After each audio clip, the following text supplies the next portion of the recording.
স্বাগত দীপ্ত সংবাদের সাথে আছি আমি কাজী আসিফুজ্জামান। 12 ফেব্রুয়ারি হতে যাওয়া ত্রয়োদশ জাতীয় সংসদ নির্বাচনের প্রার্থীদের প্রচারণা শেষ হয়েছে। আজ সকাল 7:30টায় আনুষ্ঠানিকভাবে নির্বাচনী প্রচার শেষ হয়। 22 জানুয়ারি শুরু হয়েছিল সংসদ নির্বাচনের প্রচারণা। নির্বাচনী আচরণবিধি অনুযায়ী ভোট গ্রহণ শুরু হওয়ার 48 ঘণ্টা আগে প্রচার শেষ হয়। 12 ফেব্রুয়ারি ত্রয়োদশ জাতীয় সংসদ নির্বাচন ও গণভোট অনুষ্ঠিত হবে। সকাল 7:30 থেকে বিকেল 4:30 পর্যন্ত স্বচ্ছ ব্যালট বাক্সে ব্যালট পেপারের মাধ্যমে সারা দেশে 299টি সংসদীয় আসনে একযোগে হবে এই নির্বাচন ও গণভোট। সম্প্রতি জামায়াতে ইসলামীর প্রার্থীর মৃত্যুতে শেরপুর 3 আসনে ত্রয়োদশ জাতীয় সংসদ নির্বাচন বাতিল করেছে ইসি। ত্রয়োদশ জাতীয় সংসদ নির্বাচনে 51টি রাজনৈতিক দল অংশগ্রহণ করছে। নির্বাচনে মোট প্রার্থী 2034 জন, এর মধ্যে স্বতন্ত্র 275 জন।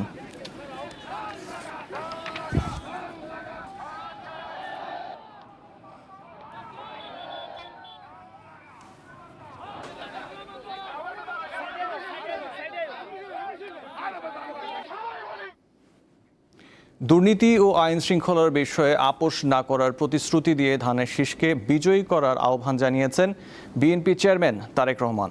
গতকাল বাংলাদেশ টেলিভিশনে প্রচারিত নির্বাচনী ভাষণে তিনি এই আহ্বান জানান। এর আগে জামায়াত ইসলামীর আমির শফিকুর রহমান বলেন, ক্ষমতায় গেলে জামায়াত নারীদের সমাজের মূলধারার নেতৃত্বে কাজ করার সুযোগ করে দেবে।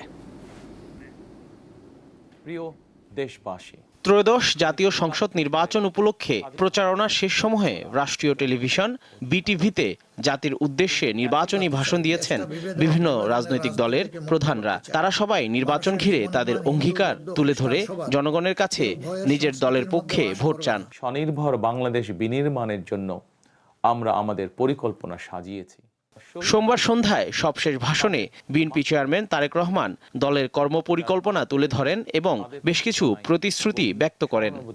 দেশের সকল তরুণ তরুণী, বেকার জনগোষ্ঠী এবং নারীদের জন্য দেশে বিদেশে কর্মসংস্থান এবং কর্মপরিবেশ নিশ্চিত করাই এবার বিএনপির প্রথম এবং প্রধান অগ্রাধিকার।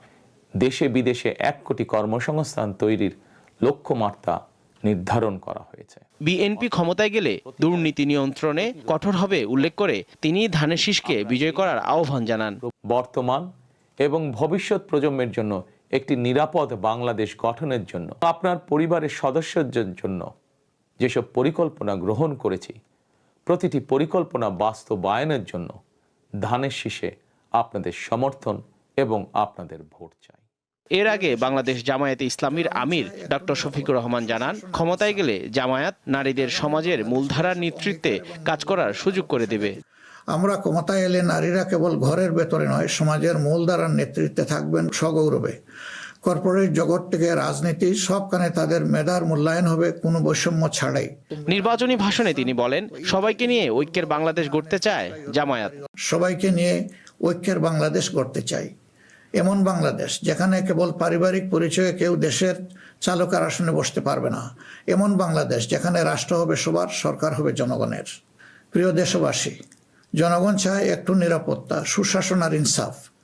তাই আগামীর বাংলাদেশকে এসব অঙ্গীকার এবং মূল্যবোধের আলোকে সাজাতে চাই।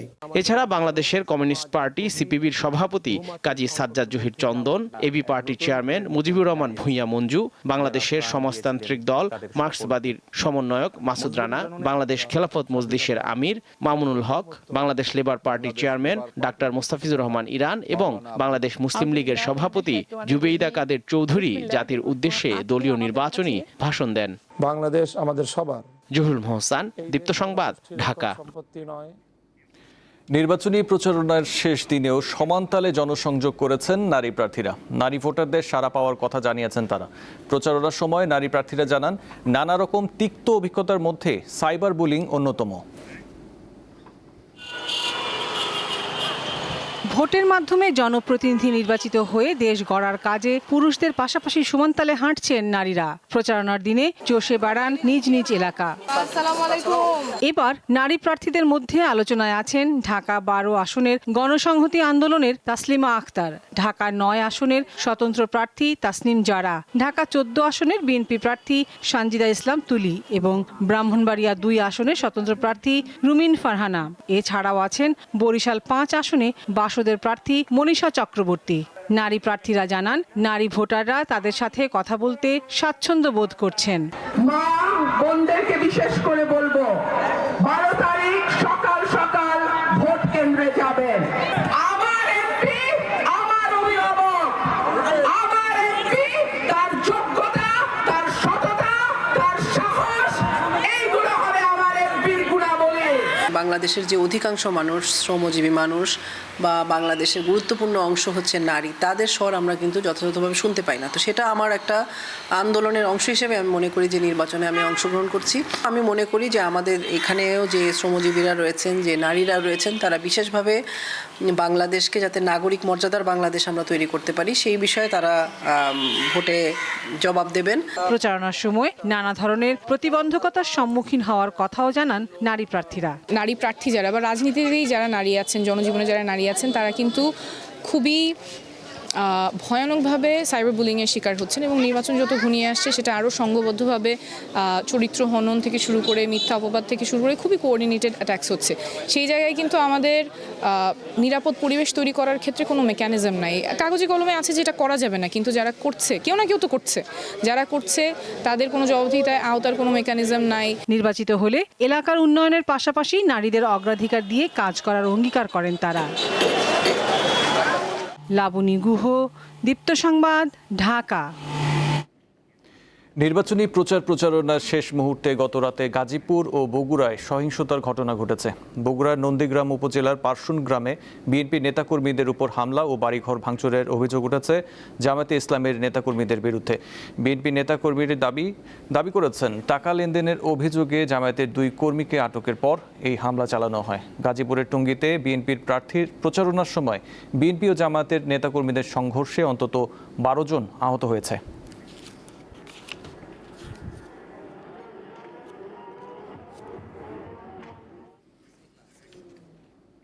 গাজীপুরের টঙ্গীতে বিএনপি নির্বাচনী মিছিলের মধ্যে গ্যাস বেলুন বিস্ফোরণে অন্তত 21 জন দগ্ধ হয়েছে।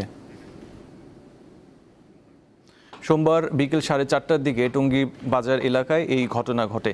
দগ্ধদের প্রথমে টঙ্গী সরকারি হাসপাতালে নেওয়া হলেও পরে গুরুতর অবস্থায় জাতীয় বার্ন অ্যান্ড প্লাস্টিক সার্জারি ইনস্টিটিউটে পাঠানো হয়। গতকাল বিকেল 4:30টার দিকে টঙ্গী বাজার এলাকায় এই ঘটনা ঘটে। দগ্ধদের প্রথমে টঙ্গী সরকারি হাসপাতালে নেওয়া হলেও পরে ঢাকায় জাতীয় বার্ন অ্যান্ড প্লাস্টিক সার্জারি ইনস্টিটিউটে আনা হয়।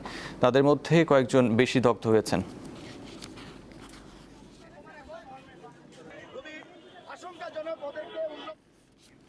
চট্টগ্রাম বন্দর রক্ষা সংগ্রাম পরিষদের যুগ্ম সমন্বয়ক ইব্রাহিম খোকনকে আটক করেছে পুলিশ। গতকাল সন্ধ্যা 7টায় বন্দর এলাকা থেকে তাকে আটক করা হয়। নিউ মুরিং কন্টেইনার টার্মিনাল পরিচালনায় বিদেশি কোম্পানির সাথে চুক্তির সিদ্ধান্তের প্রতিবাদে সম্প্রতি ধর্মঘট পালন করে বন্দর রক্ষা সংগ্রাম পরিষদ। এই আন্দোলনের সামনে থেকে নেতৃত্ব দেন ইব্রাহিম খোকন। এ কারণে তাকে আটক করা হয়ে থাকতে পারে বলে দাবি করেন চট্টগ্রাম বন্দর রক্ষা সংগ্রাম পরিষদের নেতাকর্মীরা।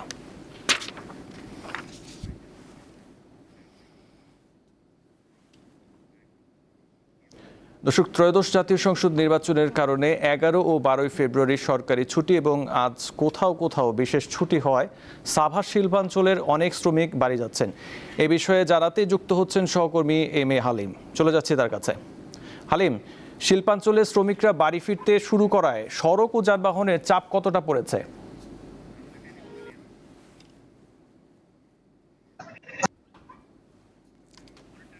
শিল্পাঞ্চলের একেবারে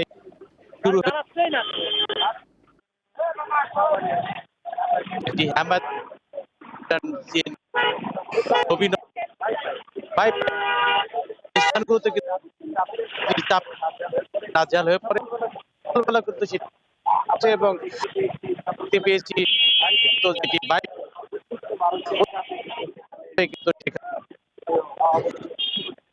হলে সেখানে এই তারা ভাড়া কিন্তু তারা এই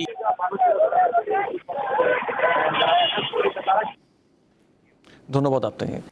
বাংলাদেশ ও যুক্তরাষ্ট্রের মধ্যে এগ্রিমেন্ট অন রেসিপ্রোকাল ট্রেড বা এআরটি চুক্তি সই হয়েছে। এই বাণিজ্য চুক্তির আওতায় বাংলাদেশের রপ্তানি পণ্য শুল্ক শতকরা 20% থেকে কমে 19 হবে।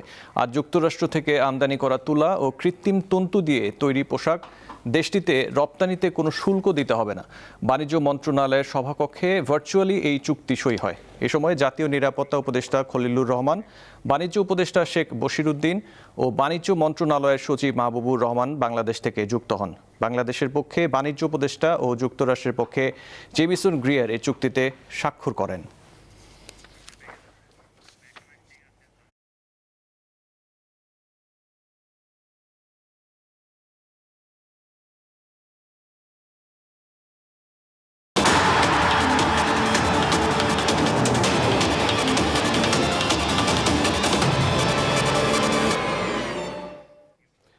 টি-20 বিশ্বকাপে ভারতের বিপক্ষে খেলার সিদ্ধান্ত নিয়েছে পাকিস্তান।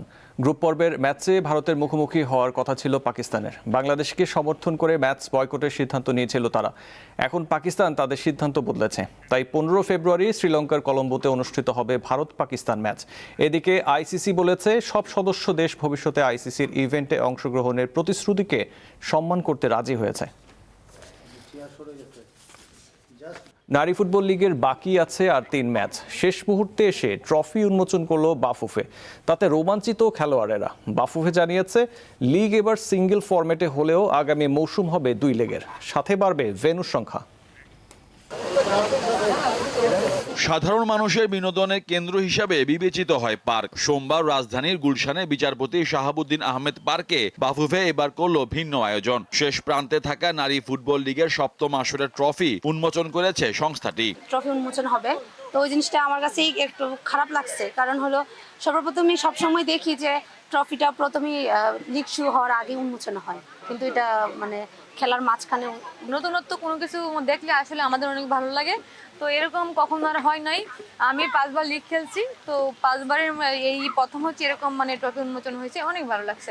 এইবার লিগের যথেষ্ট কম্পিটিশন হয়েছে বলে আমি মনে করি। কারণ আপনি যেটা বলতেছেন যে অনেক টিম গোল করতে পারেনি, আসলে এটা হতে পারে তাদের টিমের ইনজুরি থাকতে পারে বা দলের অনেক সমস্যা থাকে না।